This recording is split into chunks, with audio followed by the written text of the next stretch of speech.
Reading from the Holy Gospel according to Matthew. A read from chapter 20, verses 1 to 16. For the kingdom of heaven is like a master of a house who went out early in the morning to hire laborers for his vineyard. After agreeing with the laborers for a denarius a day, he sent them into his vineyard. And going out about the third hour, he saw others standing idle in the marketplace, and to them he said, "You go into the vineyard too, and whatever is right, I will give you." So they went. Going out again about the 6th hour and the 9th hour, he did the same. And about the 11th hour, he went out and found others standing, and he said to them, "Why do you stand here idle all day?" They said to him, "Because no one has hired us." He said to them, "You go into the vineyard too." And when evening came, the owner of the vineyard said to his foreman, "Call the laborers and pay them their wages, beginning with the last up to the first." And when those hired about the 11th hour came, each of them received a denarius. Now when those hired first came, they thought they would receive more. But each of them also received a denarius. And on receiving it, they grumbled at the master of the house, saying, "These last worked only 1 hour, and you have made them equal to us who have borne the burden of the day and the scorching heat." But he replied to one of them, "Friend, I am doing you no wrong. Did you not agree with me for a denarius? Take what belongs to you and go. I choose to give to this last worker as I give to you. Am I not allowed to do what I choose with what belongs to me? Or are you jealous of my generosity?" So the last will be first, and the first last. The Gospel of the Lord.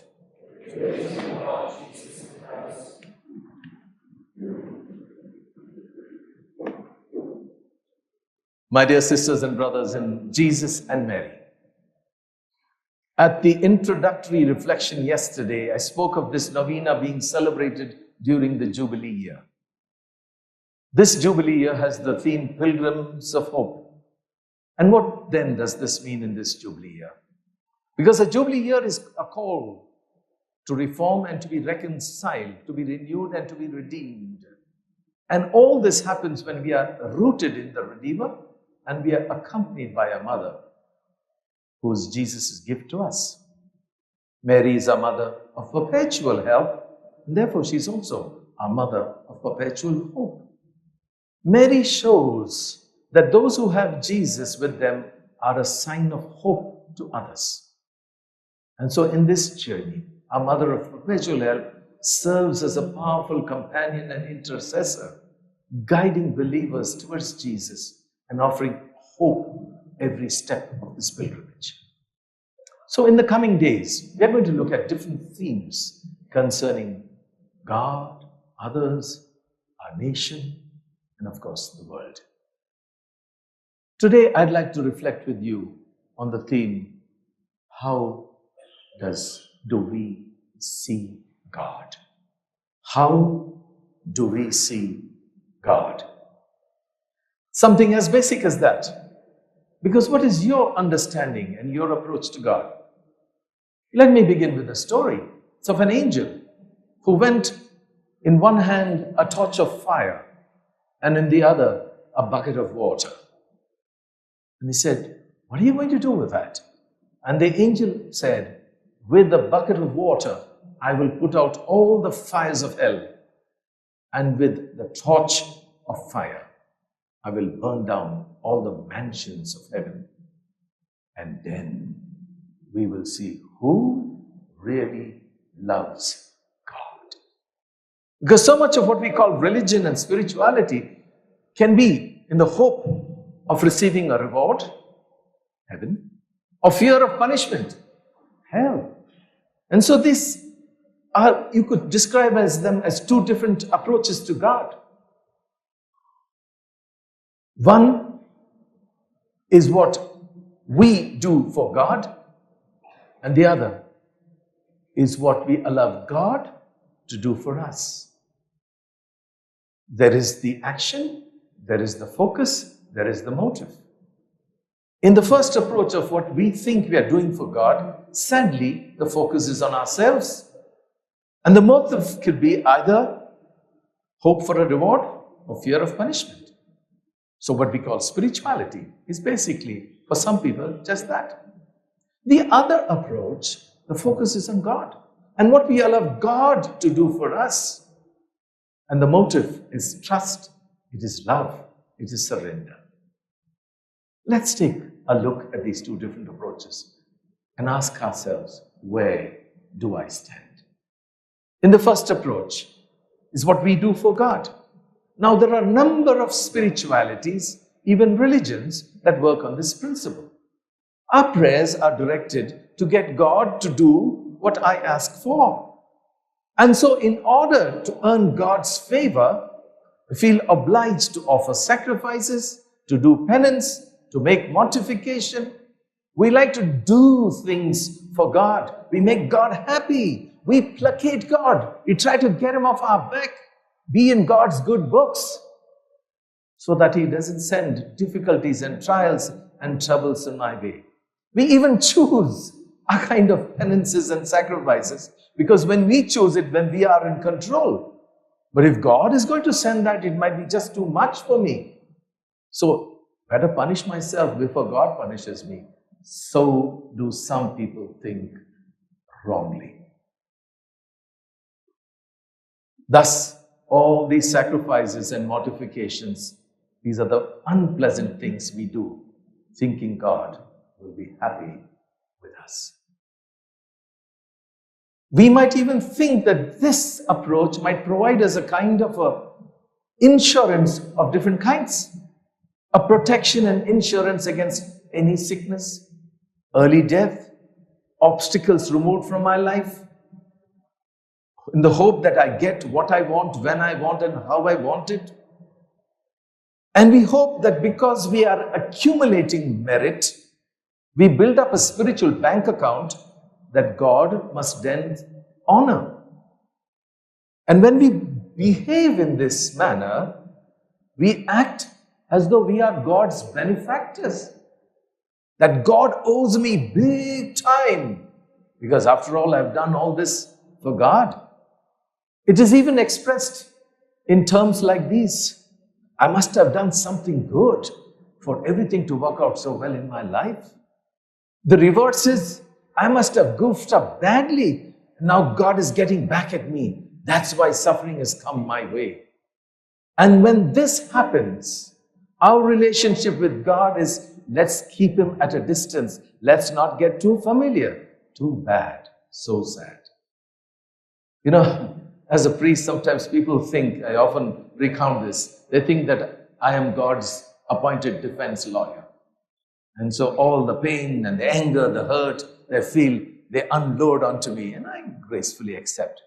There was one young man, I often recount this, who came to me with all his pain and anger about God, about the church. And I could see the pain in this man. At the end of it, I said to him, I'm so pained to see how pained you are. But if I believed what you believed about God, then I wouldn't believe in God myself. Because that's only a caricature, not a true image of God. The second approach is what God does for us. And here, rightly, the focus is on God. We acknowledge the great things that God does for us, his acts of kindness and mercy, a sign that he cares for us.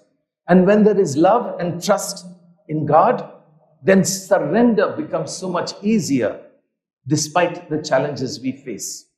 Because no matter what it is, God knows what God is about. Because God sees more what our limited minds and our limited hearts see, and what our limited hands seek to grasp. I often say, on the last day, we will thank God for all our unanswered prayers. I like that phrase from Romans 8:28, for those who love God, all things work together for good.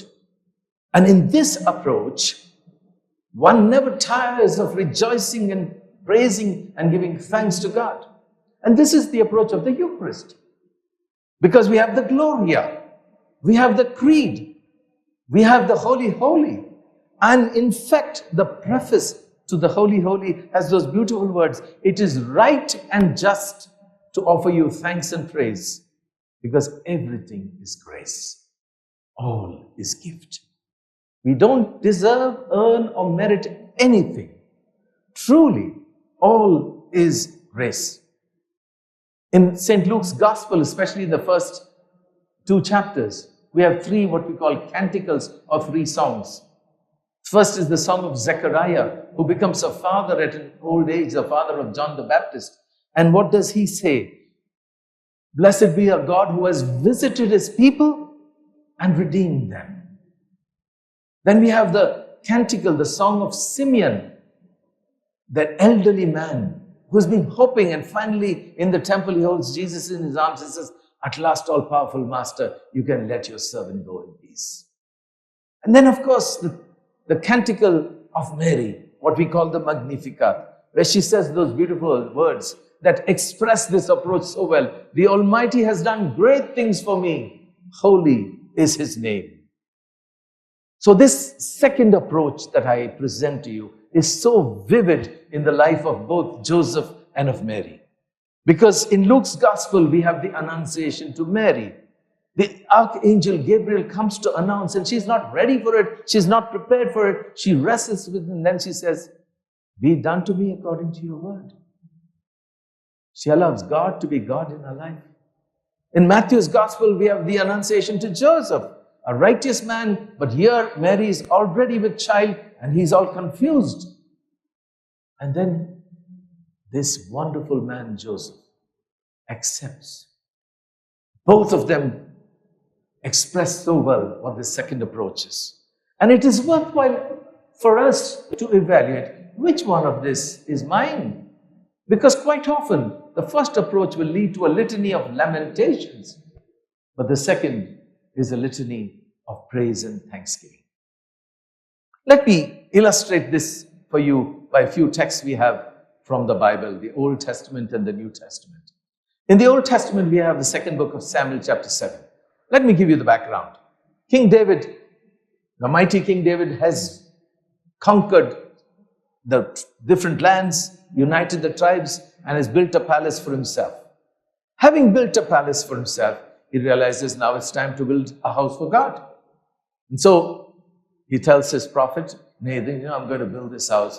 And the prophet Nathan says, yeah, it's a good idea. Because until now, the Ark of the Covenant has been moving from tent to tent, from tent. It had no fixed place.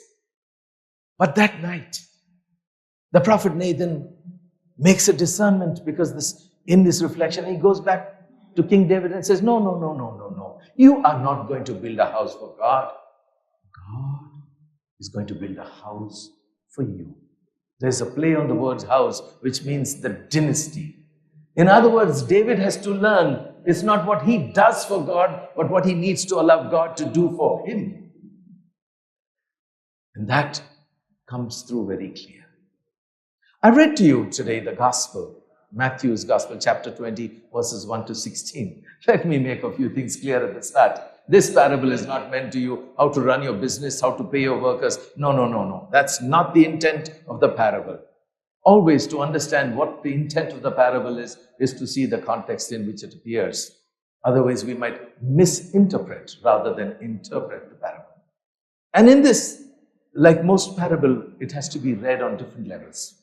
And there are 3 levels that this parable can be read. The first one is, it's to read at the level of the words and the actions at the time of Jesus. He was reaching out to so many people. But the ones who responded most to him were not the religious scribes and the Pharisees, but the tax collectors and prostitutes and the sinners. And that's why Jesus says to them, the tax collectors and the sinners are entering the kingdom of heaven before the scribes and the Pharisees, the ones who seem to come at the 11th hour. On a second level, this parable can be interpreted was, in the early church, the Jewish Christians were predominant. And they were all in plumb positions. But now comes the non-Jewish, what they call the Gentile Christians. And they seem to take positions of responsibility. And the Jewish Christians are saying, who are these Johnny-come-latelys trying to usurp and take away our role? And then that is to be understood on the second level. These who come late are now as much Christian as those who are already following the tradition. And thirdly, the parable must be read in the context in which we find this. Just before this text, we have Peter and the disciples who say, Lord, we have given up so much, what will we receive? Dear Peter is following the first approach. We have done so much, what will we get? And so this parable comes to correct that kind of thinking. Later on, after the death and resurrection of Jesus, Peter is going to have a change of heart, a change of mind, and he's later going to say, understand that nothing is earned or merited or deserved. All is pure grace. How can this parable help us to understand this approach to God? Let me present to you quickly. First, this parable is one of the generosity of God. He says, am I not free to do what I wish? Are you jealous because I am generous? God's tent is big enough. His resources of grace are never ending. God has created us in God's image and likeness. But because we are miserly, stingy, greedy, and envious, we think that's who God is.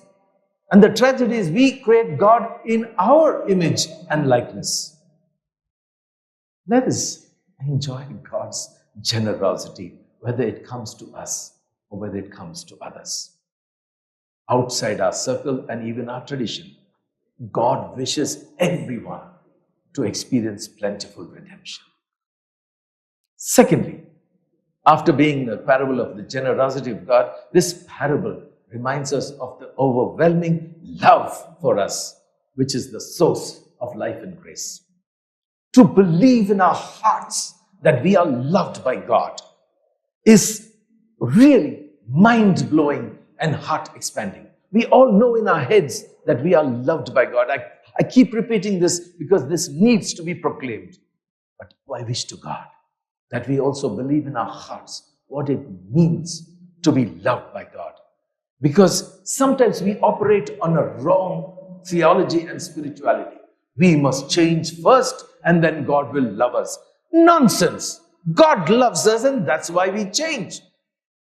We see that repeatedly in the way that Jesus reaches out to so many, because as I love to say, we have a God who's scandalously merciful, shamelessly forgiving, generously loving. But this is too good to believe for some of us. We are stuck in the notion of being God-fearing and not allowing ourselves to be loved by God. Thirdly, this is a parable of hope.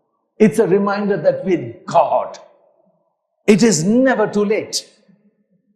We are called to be pilgrims of hope in this Jubilee year. And so this parable reminds us of hope. God calls at all times in the parable, the third hour, the sixth hour, the ninth hour, the 11th hour. All we need to do is to be open and respond. Just remember, the good thief got in at the 11th hour. Every saint has a past, and every sinner has a future. And that gives us reason to hope.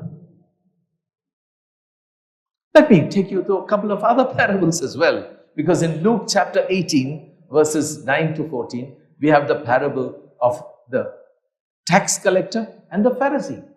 The Pharisee expresses what the first approach is. I fasted so much, I did so many sacrifices, I did this, I did that. God's great benefactor he is. And then the tax collector stands in the back, beats his breast and says, Lord, have mercy on me, a sinner. Then, of course, we have Luke 15, the parable of the loving father with two sons. I just detest that name, the parable of the prodigal son. No, it's the parable of a loving father with two sons, both of whom were lost. One had left but not gone, the other had gone but not left. And what we see in these two, both of them operating out of a false logic. The younger son says, I failed so badly, I'm not worthy to come back. The elder one says, I've done so much, I deserve so much more. Both operated out of a false logic, what I would call the Santa Claus logic. Because Santa Claus, if you're good, you receive. If not, you won't receive anything. This is the Jesus logic, where he brings so clearly. In fact, I often say this, that the younger son came back not because of a change of heart, but the change of menu. How many people are eating so well in my father's house? What really brings about change is to know that we are loved by God, and that's why we change. Our founder, the Redemptor St. Alphonsus Liguori, said, any conversion based on fear will never last. Only that which is based on love. Now, in theory, we say that we follow the second approach. But our human tendency is to slip into the first. We look at what we see around. Sometimes in ourselves, in our family, those around us. After a difficult moment or sickness, how could God do this to me after being so faithful to him? I never missed a Sunday Mass. I prayed the daily rosary. How can this happen to me? So we see this in different shapes and forms. Look at my state. Our neighbor doesn't go to church, doesn't believe in God. He's got 3 cars and 4 houses. And look at me. As I said, this kind of the approach is something that we find so hard to wrap around, simply because we have not connected in a deeper way the reality of Jesus walking in our midst, holding our hand, being with us in those moments. And he showed it by his own life. To know that we are loved by God gives us the image of a God who is life-giving and life-nourishing. If we do not get it, we have not understood what it means to be a follower of Jesus. Our discipleship will be a disaster. The Eucharist will be a meaningless ritual, and reaching out to others a burdensome duty.